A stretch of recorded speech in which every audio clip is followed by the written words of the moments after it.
Selamat malam, salam sejahtera untuk kita semua. Yang kami hormati, Bapak dosen pada mata kuliah hari ini, Bapak Dr. Dickson Silitonga, dan teman-teman yang kami banggakan.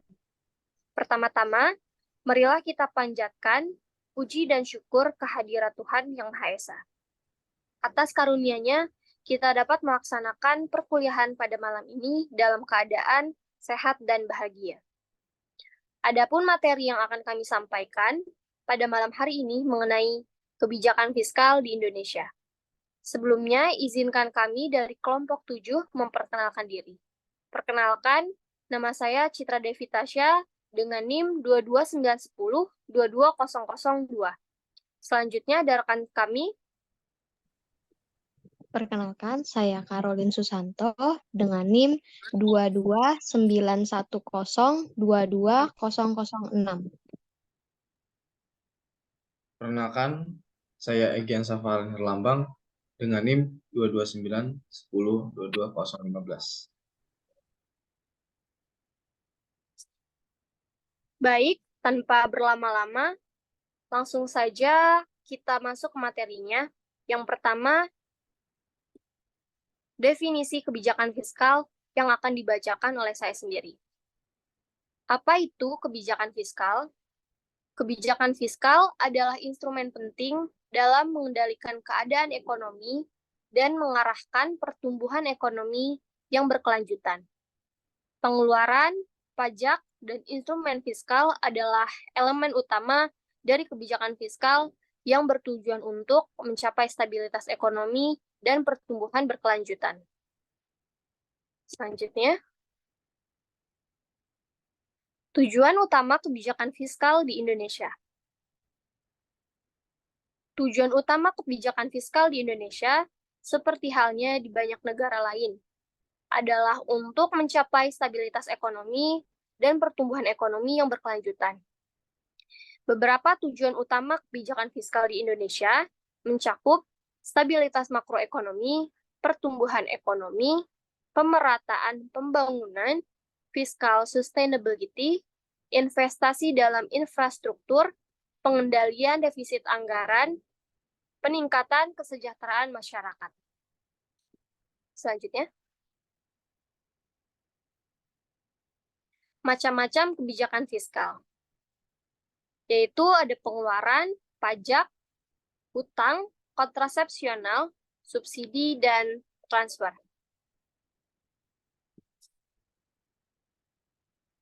Pengeluaran, pemerintah dapat menggunakan kebijakan ini untuk merangsang atau memperlambat pertumbuhan ekonomi. Pengeluaran publik seperti infrastruktur, pendidikan, atau program sosial dapat ditingkatkan untuk mendorong aktivitas ekonomi atau dikurangi untuk merespon risiko inflasi. Selanjutnya ada inflasi, manipulasi sistem pajak termasuk perubahan tarif, pajak, dan insentif fiskal adalah alat lain yang sering digunakan. Pemerintah dapat menyesuaikan pajak untuk merangsang investasi, meningkatkan konsumsi, atau mengatasi ketidaksetaraan pendapatan. Selanjutnya, hutang. Pemerintah dapat menggunakan hutang sebagai instrumen untuk mendanai proyek-proyek pembangunan atau untuk menanggulangi defisit anggaran. Namun, penggunaan hutang harus diimbangi dengan kebijakan yang memastikan keberlanjutan keuangan. Selanjutnya, kontrasepsional. Tujuan kebijakan ini adalah untuk menstabilkan ekonomi dalam menghadapi fluktuasi siklus ekonomi. Misalnya, selama resesi, pemerintah dapat meningkatkan pengeluaran untuk merangsang pertumbuhan ekonomi. Yang terakhir ada subsidi dan transfer, yaitu memberikan bantuan keuangan kepada sektor-sektor yang membutuhkan dan keluarga yang miskin. Selanjutnya akan dibacakan oleh rekan saya, Caroline Susanto. Untuk Caroline Susanto, waktu dan tempat dipersilahkan. Baik, terima kasih untuk waktunya moderator. Pada kesempatan kali ini, kita akan membahas tentang tantangan dalam mengelola kebijakan fiskal, yaitu menghadapi kompleksitas ekonomi global dan tantangan struktural seperti ketidaksetaraan regional dan keterbatasan anggaran. Boleh selanjutnya? Lalu ada sejarah kebijakan fiskal di Indonesia. Yang pertama, era awal kemerdekaan pada tahun 1945 sampai dengan 1950, yaitu memperbaiki keuangan negara pasca kemerdekaan dan pembangunan nasional. Yang kedua, era pembangunan ekonomi pada tahun 1950 sampai dengan 1965. Pada tahun ini, rencana pembangunan 5 tahun pertama diperkenalkan dengan fokus pada pertanian dan industri. Yang ketiga, ada era krisis ekonomi pada tahun 1965 sampai 1967. Orde Baru mengimplementasikan reformasi ekonomi setelah krisis politik pada tahun 1965. Yang keempat, ada era stabilitas dan pertumbuhan pada tahun 1997 sampai dengan 1900, yang keempat, era stabilitas dan pertumbuhan pada tahun 1970 sampai dengan 1997. Indonesia mencapai pertumbuhan ekonomi stabil dengan fokus pada diversifikasi ekonomi dan pembangunan. Yang kelima, yaitu krisis moneter dan reformasi pada tahun 1997 sampai dengan 1998, yaitu krisis finansial Asia memicu reformasi ekonomi dan kebijakan fiskal. Yang keenam, reformasi fiskal dan desentralisasi pada tahun 1999 sampai dengan sekarang. Desentralisasi keuangan diperkenalkan untuk memberikan otonomi kepada pemerintah daerah. Yang ketujuh, pandemi COVID-19 pada tahun 2020 sampai dengan sekarang. Kebijakan fiskal digunakan untuk memberikan stimulus ekonomi dan perlindungan sosial selama pandemi. Dan yang kedelapan, tantangan dan proyeksi masa depan, mengatasi ketidaksetaraan pendapatan dan memastikan keadilan ekonomi, mendukung pertumbuhan berkelanjutan melalui investasi dalam sumber daya manusia dan sektor inovatif. Boleh selanjutnya?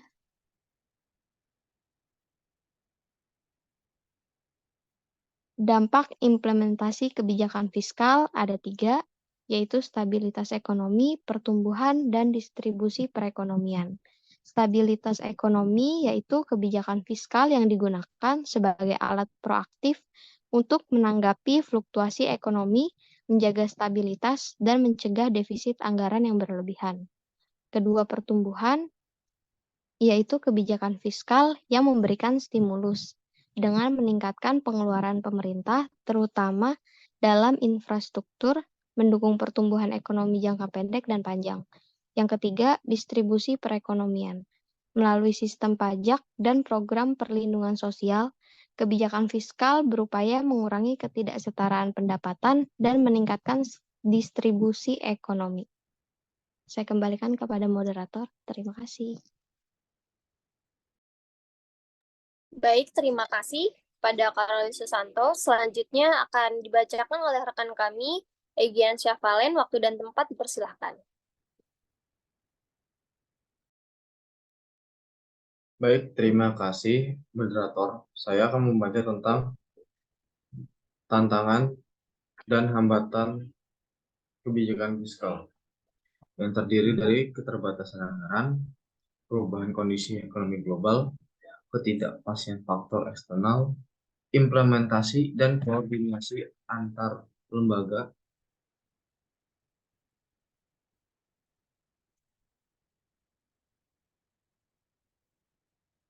Bisa di scroll, Citra.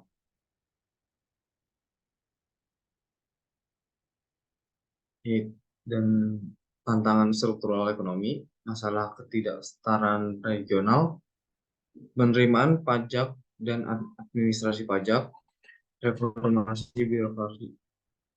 Berkawan.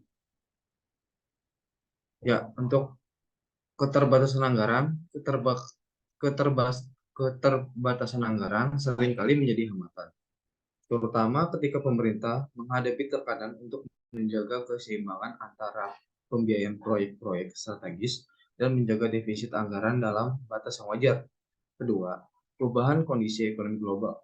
Indonesia yang tergantung pada perdagangan internasional dapat terkena dampak perubahan kondisi global, termasuk fluktuasi harga komoditas dan ketidakpastian dalam perdagangan internasional.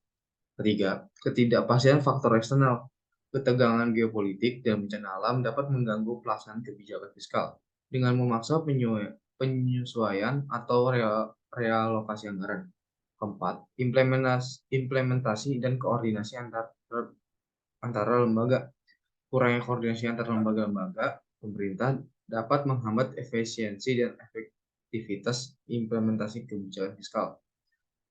Tantangan struktural ekonomi. Tantangan dalam mendorong diversifikasi ekonomi untuk mengurangi ketergantungan pada sektor-sektor tertentu sehingga kebijakan fiskal dapat mendukung pertumbuhan lebih berkelanjutan. 6. Ketidaksetaraan regional.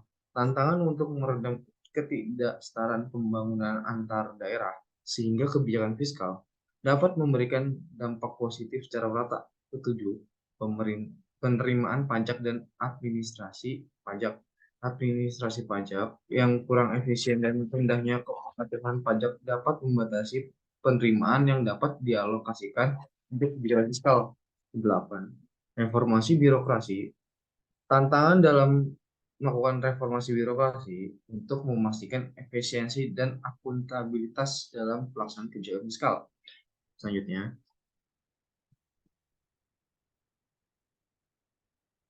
itu instrumen kebijakan fiskal.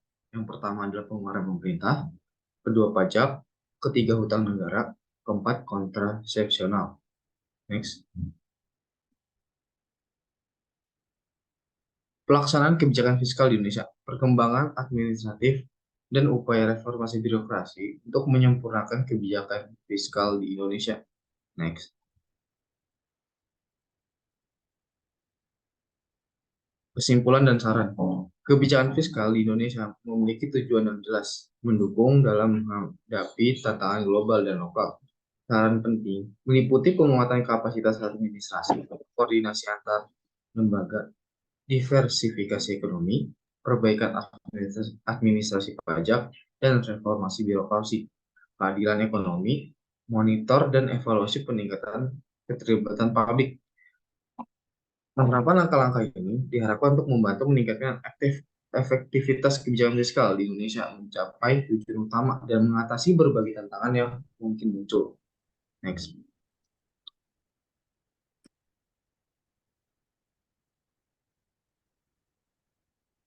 Baik, terima kasih.